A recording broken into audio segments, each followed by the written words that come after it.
Hello, and welcome everyone. I am Angela with Living Well Today, and I hope that you're staying warm wherever you are in the world because the sun is shining here, but it's pretty darn cold um, where I am, and I'm in Florida. So, for those of you who've struggled on and off without power and all sorts of things across the Midwest and Northeast, sending you warmth and love and blessings, and hopefully things will get back on track shortly for you if they aren't already. So, today, this is episode 16. We are talking about, of course, living well today, but one of the secret ingredients that goes into that. And last week, we talked about manifesting money and how you align your head with your heart in order to be able to realize those desires of your heart. And today, we're taking that one step further, and we're going to talk about a specific exercise that I've used for many, many years. My um, my mentor, more than one mentor, has walked me through this in the past, and it's called the virtual board of directors. Now, it was many years later. My mentor said to me, probably 20 plus years ago, Angela, you are the sum of the 10 people that you spend the most time with. And I sort of understood it at the time, but I think I was just naive enough or just inexperienced enough where I didn't fully grasp the power that that could have for me. And it was years later when I read a book by Napoleon Hill called Think and Grow Rich. And I highly recommend it if you have not watched it. Um, and in there, he talks specifically about this principle, about who you're vibing with. Some Seth Godin, different people have called it your tribe, etc. Who do you resonate with? Who are you surrounding yourself with? And are you seeking higher and higher models of excellence, surrounding yourself with that excellence? And that doesn't mean just necessarily, of course, in the people that we bring into our lives, but it also means the books that you read, the shows that you elect to watch. Um, I, you know, I have people sometimes make fun of me that if there's a violent scene or there's something in a movie, I have to look away. I don't want that. Ideally, I don't want those images embedded into my brain. So how your surroundings, your environment, but people in particular, because they have so much power to raise you up or pull you down, people in particular are who you choose to be in your most inner sacred circle is vital. And there's a comment, my daughter has even said this at 23 years old, that she has noticed as she has gone from elementary to middle school to high school to college and now postgraduate school, that your circle, your sacred circle, gets smaller and smaller. Those people that you really feel support you, have your back, that you could share your most intimate secrets with, your mistakes, your foibles, your dreams and desires, and not be judged. Um, and that you can trust those people to always have your back. And I think we've all experienced that as we go through life. Our circle gets smaller and smaller, of who we bring in and allow to impact our lives. So this is true for whether you, in your personal life, certainly, definitely in your work and business life. When you take a look and you scan who you have elected as your talent bank, and how deep is your talent bank, who are you surrounding yourself with, and then is your, in terms of your colleagues, who are you around every day? This has become, of course, in some ways, more of a challenge with the virtual work aspect. because so often, so many of us, it's a one-dimensional experience all day long, right? But those people you have conversations with, let's say, and these folks, we're going to talk about this virtual board of directors. I speak literally in terms of who you surround yourself with. I also speak metaphorically of the thoughts that you allow into your mind and into your heart.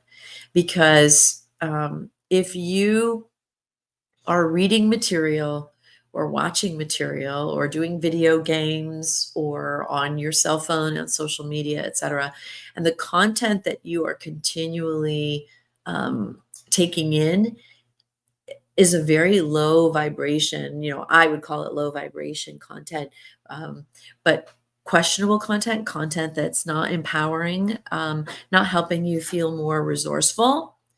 um, there's a reason for that.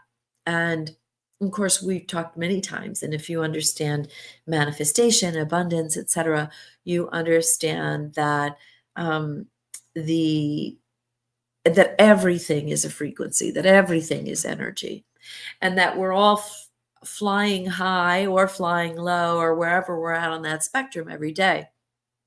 So, who we tend to meet up with on our path, who we call in, who we make an intentional choice to collaborate with, there are some things that we have discretion and discernment over and elect to have those people in our inner circle. Sometimes you've got a colleague that you can't avoid working with, that vibes very low. Everything's always wrong. There's always complaints. It's complaint after complaint after complaint.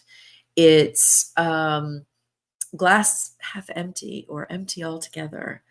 And that's just the way they filter the world. That's the way they see their lives. They tend to play and stay in this victim style mentality, which we've touched on before too, about owning your own story, becoming your own hero, and making a conscious decision to change your story, to shift the words that you use every day to describe your circumstances, who you are, why you are, where you are, and what you're doing. You can shift your vibration, your frequency, and move up the spectrum. The more empowering words that you use, of course, you're going to be more empowered.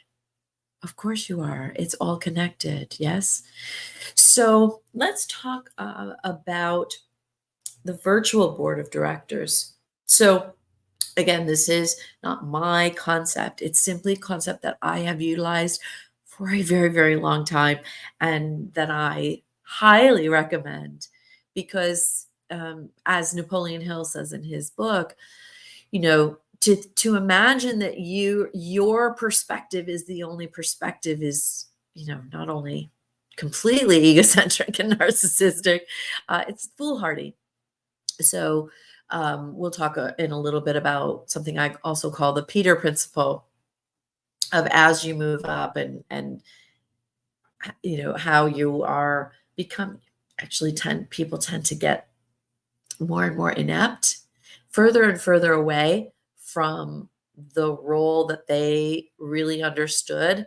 And as they grow and go through up and up and up through an organization, they actually become less and less effective. It's the Peter principle.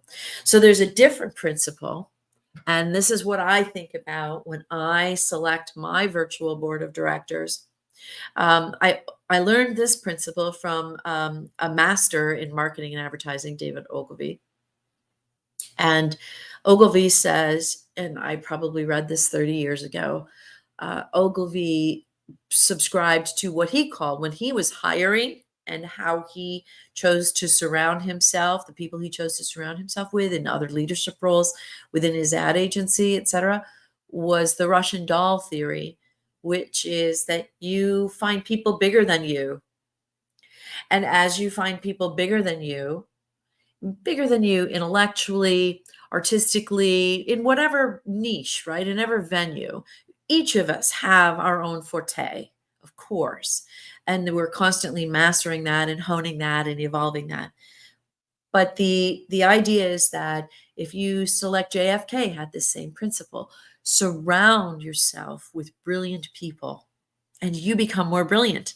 It's the same idea is, you used to tell you maybe you I used to tell my ex-husband, and I used to share with our daughter when she was little on traveling basketball teams. She used to feel really intimidated by the bigger, better players. And our natural tendency, of course, is to shy away from that because we want to shine. We don't want to be embarrassed. We don't, it's human nature to want to do well, to excel. And so we would say to her, honey, you watch your game. As you play with these bigger, better players, your game will get bigger and better. It has to. You rise up to meet that challenge. Most people. So the idea of selecting a virtual board of directors is you might like to, I mentioned earlier, models of excellence, people who carry their lives. And we talked a lot about this in last week's in manifesting money. Carrying their lives in a manner in which is admirable, honorable, noble, and they seem to have a wonderful impact in their community. They're regarded, respected, loved. They have so many blessings seemingly in their lives. And I'm not talking about the fake stuff on social media. I'm talking about in the day-to-day nuances of seeing how this person handles themselves or handled. Because on your virtual board of directors, you can have someone who has passed over to the other world. So I have a great friend, comrade, Perry Noun, who says he often turns any major decision, turns to his mom and dad, who are in heaven, and his brother, who he misses dearly and loves dearly, and has also passed on, sadly. So he constantly consults them. How would they react? What choice would they make? What would they do in this circumstance? So you can have both individuals that you admire in the workplace. I consult my grandmother, who I grew up on the stage with from a little girl. She passed many years ago. I often feel her presence with me, her energy with me, and certainly is a part of me. And so I will consult her. Nelson Mandela is on my virtual board of directors. Now, of course, I never met the man. Maybe you have. I never met him, but I read books about him. I've read his words. I've watched movies, documentaries, news clips, etc. Just intrinsically throughout my life have been exposed to him and have been curious about him. And I have him on my virtual board of directors. I have a very dear mentor of mine, present tense. She lives in Malibu, California. She's been a mentor of mine for the last decade, nearly a decade. She is on my virtual board of directors. Now, of course, sometimes I can reach out directly to her, but not always. And so she's on my board of directors. She sits there. And so what does this all mean? I have, how many do I have now? I think I have 6 or 8. Six board of directors. And whenever, even a small decision, if I'm a little bit conflicted for some reason about it, I'll either walk away from it altogether and come back with a clearer head at a later time, which almost, always happens when we walk away from something, right, and let it go. And then sometimes, certainly with big decisions, I'll go around my virtual board of directors and I'll ask each one of them, of course, in with myself, me, myself, and I. Okay, this is not picking up the phone and calling them directly, although I'm certain, and I would encourage many to have as many mentors in your life as you possibly can. Money mentors, spiritual mentors, life mentors, health and well-being, health and nutrition mentors. But this is a virtual board of mentors, of directors, each ideally with their own wheelhouse. Like they operate, they're a master of one thing. Like, what is it that Vicky does better than anyone else? What is it that Nelson did better than anyone else? What is it that my grandmother was so uniquely capable of for me. And they all differ from where my strengths lie. You see? So you don't really want to pick the same people as you that have the same strength. I don't want everyone that's in marketing and advertising and storytelling. I don't want all of those unless they're a master storyteller. Like I've sometimes I've had James Patterson on my virtual board of directors. Aaron Sorkin, who does unbelievable, production work and storytelling. So you want them to be someone that, even though you've never met them, you're familiar with their body of work, you're familiar with their values, their beliefs. You've read a book about them, maybe even their autobiography. You've met people that know them, whatever it might be. And is there a perfect number? No. I mean, mine has varied over time. Sometimes I might have 4 or 5. Sometimes it expands to 8. I don't really typically go more than 8, although my mentor always said, Angela, you are the sum of the 10 people you spend the most time with. And I'm not sure why he picked 10. And maybe I have to go back and reference Napoleon's book as well. Maybe there was some kind of magic around 10. But this is also how mastermind groups have formed on this principle. And so you see masterminds all the time. And in fact, I have the Golden Circle mastermind where I have different individuals who we mastermind once a week. And we talk about business, we talk about life. This is a Golden Circle is an all-inclusive. So it talks about harmony. The Golden Circle represents the mean, the ratio. It's a mathematical ratio, actually. But what we have found is that all of the universe is based on this particular ratio. So you'll see it in the Nautilus shell. You'll see it in some of the greatest works of art. You'll see it in the smallest of creatures and in the largest of buildings, this golden mean, this golden ratio. So the Golden Circle is sort of stands, of course, for the round table. I have long studied King Arthur and the Knights of the Round Table. We're all fascinated with the magic of Camelot, yes. But there is a principle, and that is the Napoleon Hill that he referenced, and that is the power of the mastermind, the power of the circle, the power of the group, the people that you surround yourself with, the counsel that you take in. So I would encourage you to consider who do you spend the most time with? If you want to have a shift in your life, to move to the next level in all ways, intellectually, certainly, financially is a big one. It's a big one. You cannot shift your vibration and mindset, or it's very difficult to,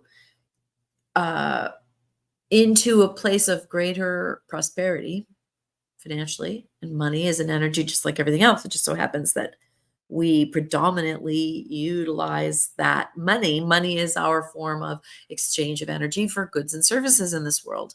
So people are very attached to their money. And they either have a sense of, I have plenty, I have enough, I'm happy where I am, and I'm always working to expand my wallet and my bank accounts, or they have a scarcity mindset, I would call it, many do, around lack, loss, fear, greed. They have to hold on tightly to it. And so where are you on that spectrum? And there's no good or bad. It's simply where you're at. It just is. So, and if you want to shift that higher up on the spectrum, then the numbers go up, the more beauty around you, the greater ability to give back and support the things that matter to you, causes and charities and things in your community, development wise, that matter to you, then you've got to surround yourself in a mentality, the inside story, and then the outside story, to help you reinforce and mirror back to you what that feeling and what that experience and what that model, That's why I call it models of excellence, what that looks like. What does it look like? What does it sound like? What does it feel like? Right? And as you do that, as you surround yourself with wiser people, you become wiser. When you surround yourself with faster, quicker, if you're an athlete, you surround yourself with better golfers. Over time, you stick with it, you become a better golfer. When I went to music school, I had no formal training. I mean, Zippo formal training. I had just sang all my life, but no training. Other than to say, I guess I could say I never really looked at it like this. I just had an epiphany. I did have training of sorts. I understood through the power of my grandmother and having her work with me in entertaining audiences. I understood how to connect with an audience and entertain them. I never was afraid. I'm not saying I didn't have a nervousness to go on stage, but it didn't matter whether there were 10,000 people in the audience or 10. I had the confidence in myself. Maybe it didn't always show off stage, but on stage, I step on that stage, I had the confidence to deliver. Even if I screwed up, which happened often. Every singer will tell you, like, it happens often. You just miss up the words or a note or an entrance or whatever, right? Maybe skip a whole verse. Um, but I always had the confidence that I knew how to not broadcast that I had made a mistake, and to just pick up and make it up as I went if I needed to, and just keep going. So my point being is that I didn't have a formal training in the sense that most singers would look at formal training. I didn't have voice lessons, et cetera, other than with my high school choral teacher. But when I found out I could go to school for music, I was always going to study the law. When I found out that I could go to school for music, I was like, you're kidding me. I didn't know that. I grew up in a very small town. I did not know I could actually go and get a degree in music. And so I went. And I went on sheer, like it was a good fortune, probably that confidence, a lot of practice and preparation for the auditions. And I knew I was out of my element. I knew I was swinging for the fences. But I was prepared to swing and miss if that's what it meant. But it's that old story, right? You don't get the hits if you don't get up to bat. So I went. And I remember the choral director at the time, who was one of the adjudicators at my audition. I got in, obviously. I got into music school, but I didn't get into the premier group. I got into the second group. So there was a kind of a general chorus group. Then there was women's chorale, which took a little bit more talent, and then the choir, which everybody aspired to. It was a big deal for us. And so when I began, I got into the chorale. I got into the women's chorale. It was a great experience. And I remember the choral director taking me aside and just saying, you did a wonderful job. You don't have the experience to go into choir, but stay at it, stick with it. You've got the potential. Just don't lose faith. And I was always the one practicing longer in the practice rooms. And while my friends were going out and partying or whatever, I was down in the practice room because I knew I had a lot of catching up to do. Many of my friends had studied music. One of my friends that I knew at some point I'd be competing against for roles and other things. I mean, we were buddies, but a role is a role, and that was why we were there. Competitions, recitals, all that good stuff. She had grown up backstage at the Met. Her parents lived on Park Avenue, and she was completely surrounded by the magic of music at the highest level. I mean, the Metropolitan Opera, come on, right? And she was behind the curtain. I mean, that's a pretty magical place, astounding place, and immersive place to be. So while I had studied and I had gone to Europe and my grandparents worked to get me there and I had gone to music performing school, etc., I had never done anything at this level. So I worked and I worked and I worked. I was surrounded by brilliance.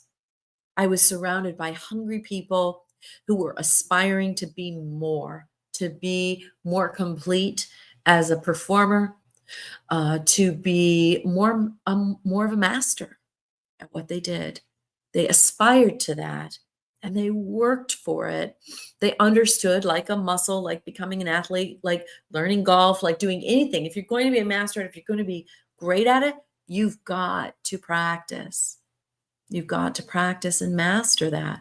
It's the same thing with manifesting money, creating abundance in your life financially, creating abundance spiritually, letting go of old stories. It takes energy, it takes effort. It doesn't have to be hard, although at times it can be.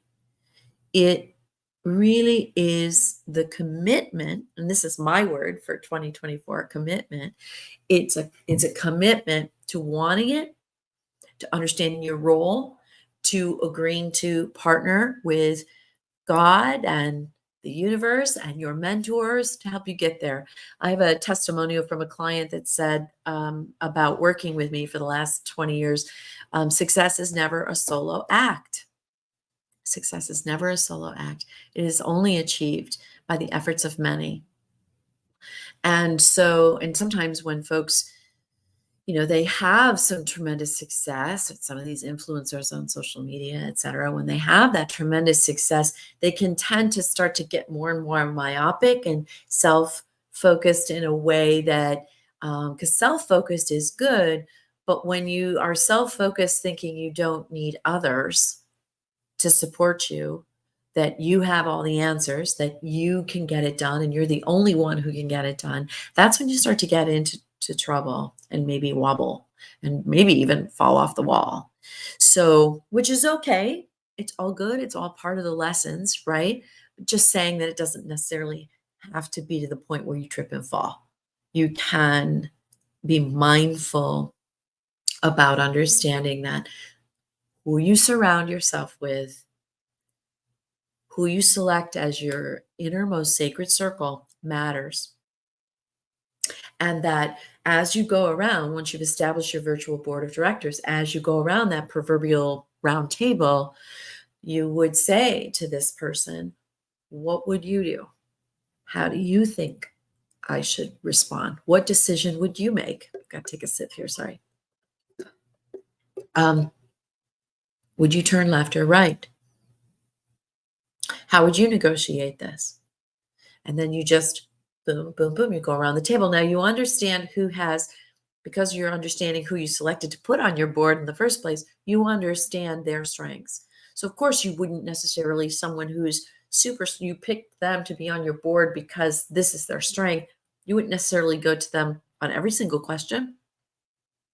Could, but more than likely you're going to get the wiser counsel if you in your own mind have that virtual conversation with them about X, Y, or Z, whatever their forte may be. And you get that input and you let it sink in. Ultimately, you are always of your own dominion, your own decision. But seeking strong counsel is strength. Seeking counsel is wise.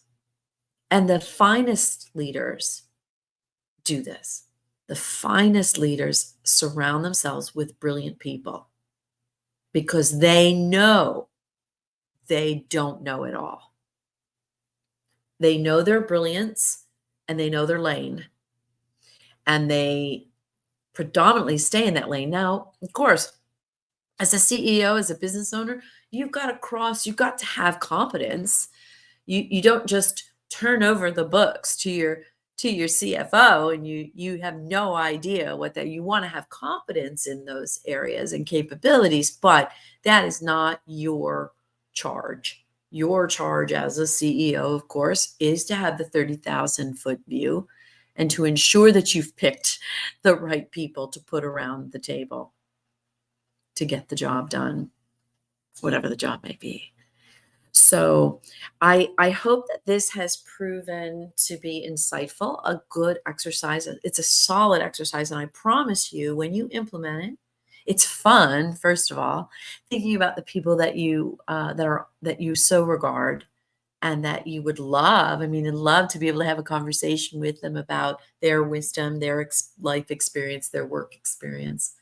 It's a lot of fun, and then it's super beneficial. It's vital, in fact. So each week we're talking about these ingredients that go into baking this magnificent cake of a life that you want to create for living well today. And I look forward, as I always do, to your feedback, comments. You can email me, of course, at Bloom, like the flower, BLOOM at AngelaMoonin.com. Reach out to me through, of course, any of the social media platforms, LinkedIn, on YouTube, Facebook, Twitter, Instagram, or email, as I said. And if you have the opportunity, if you haven't, I have two programs. One is the Mindful Leader, and the other is the Harmony Method. The Harmony Method is the newest, and I'm actually working with integrating this for workplace well-being, workplace culture, and helping employees become more resourceful, resilient, and which, of course, all of that happier employee translates to not only happier customer and better online word of mouth and online reputation and profits, it also leads to profits through employee retention, absenteeism goes down, et cetera. All of those wonderful benefits that when you have happier, more resilient, collaborative employees who feel resourceful and on purpose and rowing down the stream in the boat in the same direction, you're going to have more effective results for your company. So I would encourage you to go take a look at that on angelamoonin.com. And I thank you again for being here today, and we'll see you next week. You'll notice that I shifted from 1 o'clock to 12 o'clock because a colleague of mine wanted to do their show at 1 o'clock Eastern Standard. And since most of my views tend to come in after the fact anyway, 'cause it's tough for people to get away live in the middle of the day, any time of the day, in fact, it's no skin off my teeth going at noon. So from now on, it's noon Eastern Standard. And I tried a new streaming product today, StreamYard. I'm kind of excited because it allowed me to stream in multiple places at the same time. So we'll have to see how that all works. And I will see you next week. I'm wishing you a beautiful finish out to your week this week, and we'll see you soon. Bye for now. God bless.